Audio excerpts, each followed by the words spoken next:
Assalamualaikum warahmatullahi wabarakatuh dan salam sejahtera. Hari ini hari Isnin, 6 hari bulan Oktober 2025. Secara khusus, saya ingin merujuk kepada satu isu yang sedang tertampil pada masa ini, iaitu tindakan disiplin yang diambil oleh Parti Bersatu terhadap beberapa ahli, secara khususnya ketua-ketua bahagian tertentu, di atas dakwaan salah laku mencabar kepimpinan Presiden Parti Tan Sri Muhyiddin Yassin. Laporan media juga mengatakan bahawa tindakan tersebut, yakni tindakan disiplin tersebut, akan didengar oleh lembaga disiplin yang akan bersidang mulai pada 8 hari bulan Oktober, hari Rabu ini. Pertama sekali, saya sememangnya bukan ahli Bersatu pada bila-bila masa. Tetapi, sebagai seorang pengamal undang-undang, apatah lagi yang berlatar belakangkan perkhidmatan yang diberi dalam gubalan perlembagaan Parti Bersatu yang asal, secara khususnya berkaitan isu keahlian, isu disiplin, penubuhan lembaga disiplin, lembaga rayuan dan isu-isu demokrasi dalaman parti, menjadi tanggungjawab saya walaupun bukan ahli Parti Bersatu untuk memberi penjelasan berkaitan perlembagaan parti demi fahaman ahli-ahli parti dan juga rakyat Malaysia yang am yang akan menjadi pengundi semasa pilihan raya kelak. Yang keduanya, menurut laporan, tindakan yang akan bersidang pada 8 hari bulan Oktober kelak telah pun diberi kenyataan oleh Presiden Parti pada 3 Oktober yang lalu, di mana secara betul Tan Sri Muhyiddin Yassin telah mengatakan, biarkanlah tindakan yang diambil ini diputuskan secara adil dan saksama oleh lembaga disiplin yang ditubuhkan dan diberi kuasa di bawah perlembagaan parti untuk mengambil mana-mana tindakan disiplin selepas mendengar, meneliti dan membuat keputusan. Betul. Tetapi pada masa yang sama, di bawah perlembagaan Parti Bersatu, lembaga disiplin bukan sahaja satu-satunya lembaga yang wujud bagi tujuan disiplin keahlian. Di bawah perkara 22.4.1, perlembagaan menubuhkan lembaga disiplin. Tetapi di bawah perkara 22.4.2 ada juga ditubuhkan lembaga rayuan. Justru di tahap ini, dua pihak yang melengkapkan proses disiplin dalaman Parti Bersatu, iaitu lembaga disiplin yang dalam hal ini akan kononnya bersidang mulai 8 Oktober, dan kemudiannya adalah lembaga rayuan.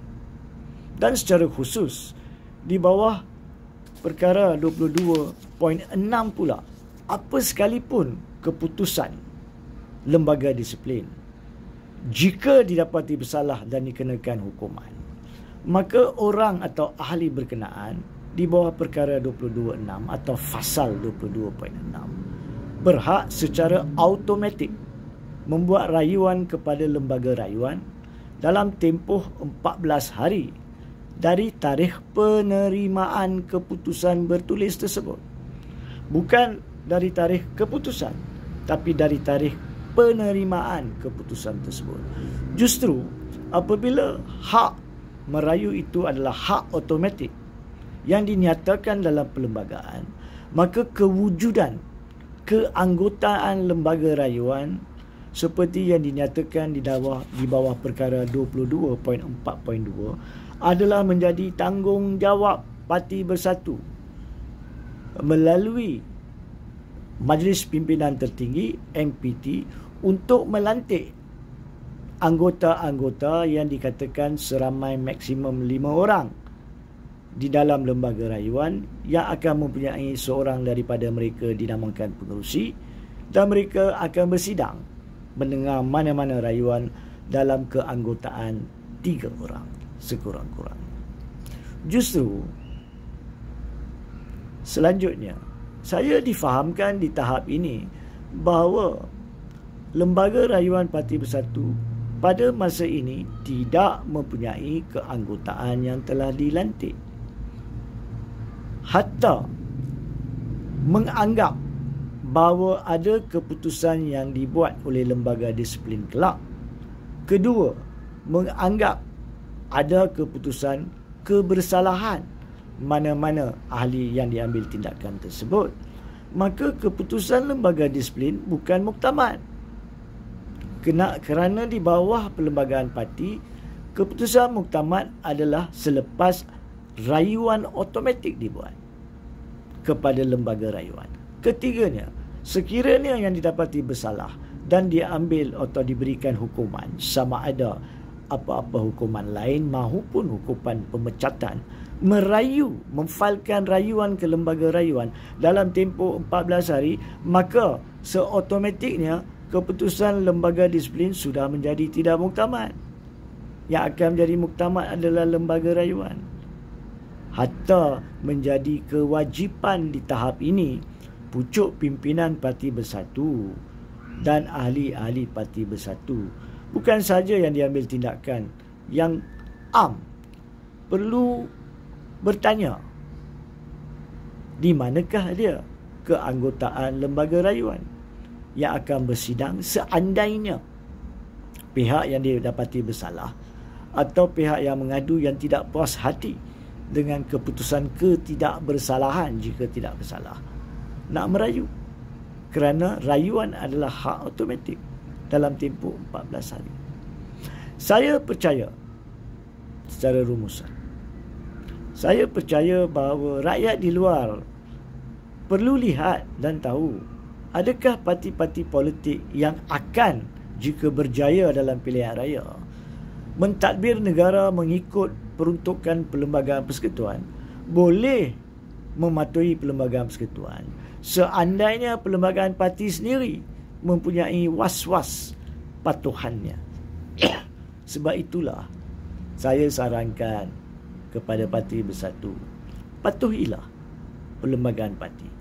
Yakni jika belum ada anggota lembaga rayuan yang dilantik lagi, maka memandangkan sudah ada tindakan disiplin yang akan didengar oleh lembaga disiplin, maka di tahap ini jangan lengah-lengahkan pelantikan keanggotaan lembaga rayuan. Saya khawatir apa-apa keputusan lembaga disiplin yang tidak akan menjadi muktamad jika rayuan difailkan, kemudiannya tidak dituruti dengan pengadaan lembaga rayuan kerana kononnya ianya belum dilantik keahlian, maka saya khawatir keputusan lembaga disiplin itu menjadi tidak sah jika dituruti oleh pucuk pimpinan MPT Parti Bersatu. Sekiranya itu berlaku, maka pihak-pihak berkenaan boleh di bawah undang-undang merujuk masalah dalaman lanjut itu kelak kepada ROS, pendaftar pertubuhan, untuk diambil apa-apa tindakan yang sesuai seandainya ada ketidakpatuhan perlembagaan parti. Dan selanjut daripada itu, jika perlu, boleh perkara itu dibawa ke mahkamah. Sekian.